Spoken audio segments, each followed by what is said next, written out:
Thomas, il y a des gens qui doutent comme Thomas. Il y a des gens qui partent dans les églises mais qui doutent qu'une simple prière, une foi en Dieu peut apporter la guérison. Mais Dieu comprend cela.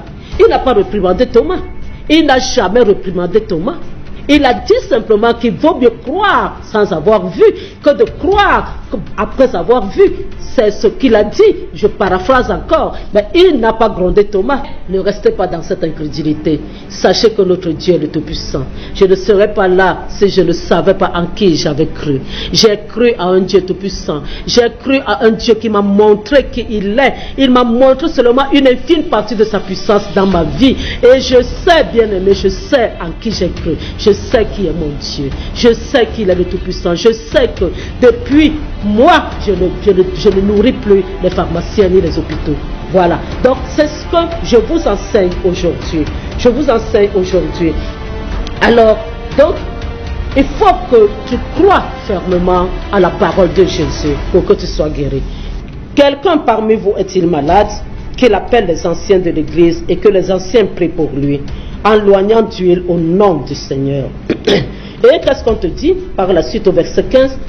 La prière de la foi sauvera le malade. La prière de la foi. Et le Seigneur le relèvera. C'est-à-dire le guérira. Et s'il a commis des péchés, il lui sera pardonné.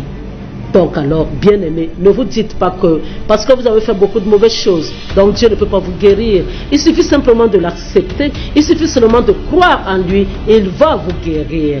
Et maintenant, il continue en disant, confessez donc vos péchés les uns aux autres, et priez les uns pour les autres, afin que vous soyez guéris. La prière fervente du juste a une grande efficacité, efficace. Ici, bon, de toute manière, bien aimé, il faut savoir que quand quelqu'un prie pour toi, si tu veux guérir, il faut que tu t'appropries cette parole. Il faut que tu connectes ta foi à la parole que sort la personne. Donc, si tu ne le fais pas, bien aimé, ce sera difficile pour toi d'acquérir cette...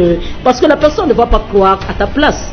Je peux prier pour toi tout le temps, mais je ne vais pas croire à ta place, je ne vais pas saisir cela. Moi, je fais ma part, mais à toi de saisir ta part qui est de croire en ce que j'ai dit, de croire en ce que Jésus me fait te dire. Donc alors, bien aimé, il faut savoir que...